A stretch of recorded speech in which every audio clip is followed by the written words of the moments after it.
এটা আপনি বুঝবেন। আপনার মনে যেন অহংকার না থাকে। অহংকারী হৃদয় আল্লাহ পছন্দ করেন না।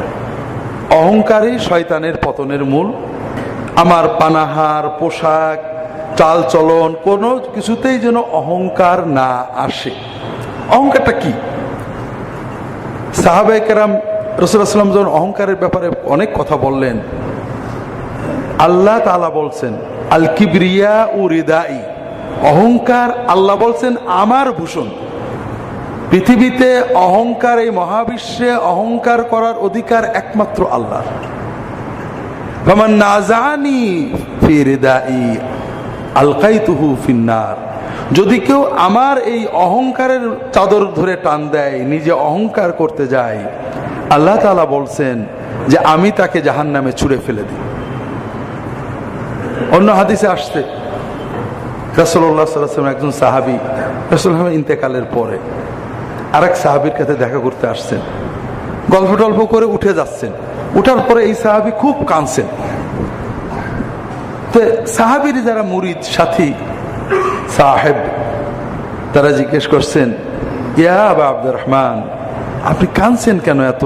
উনি কি বলে গেলেন যে আপনার এত কান্না আসছে? উনি বললেন যে উনি আমাকে বলেছেন, রাসূলুল্লাহ সাল্লাল্লাহু আলাইহি ওয়াসাল্লাম বলেছেন, লা ইয়াদখুলুল জান্নাতা মান কানা ফি কলবিহি মিসকালু দাররাতিন মিন কিবর, যার অন্তরের ভিতরে সামান্য পরিমাণ অহংকার থাকে ওই ব্যক্তি জান্নাতে যেতে পারবে না। আমার একটা রোগ আছে ভাই, আমি যখন কোরআন বা হাদিসে পড়ি যার অন্তরে অহংকার আসে, যার অন্তরে অহংকার থাকে সে জান্নাতে যেতে পারবে না, চট করে আমার মনে হয় যে আমার বিশ্ববিদ্যালয়ের অমুক প্রফেসর ও জান্নাতে যেতে পারবে না, ওর খুব অহংকার। যখন আমি পড়ি যে লোভ থাকলে জান্নাতে যেতে পারবে না বা জান্নাতে যাওয়ার অসুবিধা হবে, তখন আমার চট করে মনে হয় অমুক হুজুর খুব লোভ, ও জান্নাতে যেতে পারবে না। কিন্তু আমিও যে পারবো না এটা আমার কিছুতেই মনে হয় না। আপনারা কি আমার কথা বুঝতে পেরেছেন? তো এটা হলো ইমানের ক্যান্সার। সাহাবীদের এই ক্যান্সার ছিল না। সাহাবীরা যখন কোনো হাদিস শুনতেন তখন নিজের গুনার কথা আগে চিন্তা করতেন, পরের কবর নিয়ে কখনো চিন্তা করতেন না। তারা নিজের কবর, নিজের আখিরাত নিয়ে চিন্তা করতেন। আমি আব্দুল আলমগীর হুজুর মানুষ, আপনারা মাঝে মাঝে ডাকেন, দাওয়াত দেন, জানাজা পড়াতে যাই, কবর দিতেও অনেক সময় যাই। যদিও একজন আমাকে বলছে যে ভাই আপনি খুব সুবিধা করেছেন, আপনি দাওয়াত যান না, এতে সাবঅর্ডিনেট মৌলানাদের দাওয়াত এত বেড়েছে যে তারা সময় দিতে পারছে না। তা আমি এমনি দাওয়াতে কম যাই, তো তারপরেও তো মাঝে মাঝে আপনার দাওয়াত দেন। হয়তো কবর দেওয়ার সময় গেলাম, জানাজায় থাকলাম, দাফন করলাম। আপনারা কি দেখেছেন কবর দেখে আমার কোনোদিন কান্না আসে? কোনোদিন কান্না আসে না। কারণ আমি কবরের আযাবের সব জানি, কিন্তু আমি জানি কবরে আযাব হবে, মন্ত্রী মিনিস্টার আমার বিরোধী, আমাকে যারা রাগ করে অমুক দল, আমার যে কবরে আযাব হবে আমার মনেই হয় না। তা চোখে পানি আসবে কি করে? আমার মনে হয়, আমার মনের অবস্থা এই যে আমি হুজুর মানুষ, আমার জন্য তো জান্নাত কনফার্ম। কবরে আযাব হলে ওদের হবে, আমার কেন হবে? এই জন্য কবর দেখলেও, দাফন করলেও আমার কিন্তু চোখে পানি আসে না। ওসমান রাদিয়াল্লাহু তাআলা আনহু কবর দেখলে বেহাল হয়ে যেতেন, অস্থির হয়ে যেতেন। তার সাথীরা প্রশ্ন করলো, ইয়া আমিরুল মুমিনিন, আপনি কবর দেখলে বেহাল হন কেন? তিনি বলেন যে রাসূলুল্লাহ সাল্লাল্লাহু আলাইহি ওয়াসাল্লাম বলেছেন, আল কবরু আউয়ালু মানজিলাতিন মিন মানাজিলিল আখিরাহ ফাহুয়া ইম্মা রাউদাতুম মিন রিয়াদিল জান্নাহ ওয়া ইম্মা হুফরাতুম মিন হুফারিন নার। কবর হলো আখিরাতের প্রথম স্টেশন, প্রথম ঘাঁটি। কবর হয় জান্নাতের বাগান হবে, নইলে জাহান্নামের গর্ত হবে। ওসমান বলেন যে আমি যখনই কোনো কবর দেখি আমার ভয় হয়, আমিও তো কবরে যাব, আমার কবরটা কি জান্নাতের বাগান হবে না জাহান্নামের গর্ত হবে, এই দুশ্চিন্তায় আমার অস্থির হয়ে যায়। তাহলে ওসমান যখন এই কথাটা রাসূলুল্লাহ সাল্লাল্লাহু আলাইহি ওয়াসাল্লামের মুখ থেকে শুনেছিলেন, তখন তিনি আর কারোর কবরের চিন্তা করেননি, নিজের কবরের চিন্তা করেছেন। আর আমি আব্দুল্লাহ জাহাঙ্গীর অনেক হাদিস পড়ছি, আমার খালি পরের কবরের চিন্তায় হয়, নিজের কবরের চিন্তা আসে না। তা আমার এই রোগের কথা আপনাদের বলার উদ্দেশ্য হলো যে আপনারা অন্তত এই রোগ থেকে মুক্ত হন। সাহাবীরা দেখেন কি অবস্থা। আমরা কি করি, শুধু পরের সমালোচনা করি। কিছু মানুষ আছে যারা দিন নিয়ে চিন্তা করেন না, আখিরাত নিয়ে চিন্তা করেন না, দুনিয়ায় পাগলের মতো ছুটেছেন, এক সময় মরে যাবেন, সবই পড়ে থাকবে, খালি হাতে চলে যাবেন। তারা এক মিসকিন, তারা পরের জাংলায় পুষে চলে গেলেন। আর আমরা কি মিসকিন, আমরা কিছু ভালো মন্দ বুঝি, হক বুঝি, বাতিল বুঝি, হালাল বুঝি, হারাম বুঝি। এই পাঁচজন বুঝদার লোক এক জায়গায় হলে ষষ্ঠ একজনের সমালোচনা করি, ও হারাম খায়, ও দেখো কি করেছে, ও এইটা করেছে, ও কি খারাপ। কিন্তু আমি যে কতটুকু খারাপ, আমি আল্লাহর কি করলাম, এটা আমরা নিজে আলোচনাও করি না, চিন্তাও করি না। তো ভাইরা, এই হাদিস বলতে যেই মনে পড়লো যে জীবনটা বড় সংক্ষিপ্ত সময়।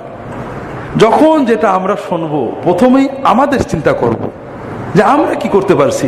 এই দুনিয়া দুনিয়া থাকবে, এই মানুষ মানুষ থাকবে, আগে বা পরে আমরা শুধু নিজেদের আমলটা নিয়ে আল্লাহর কাছে চলে যাব।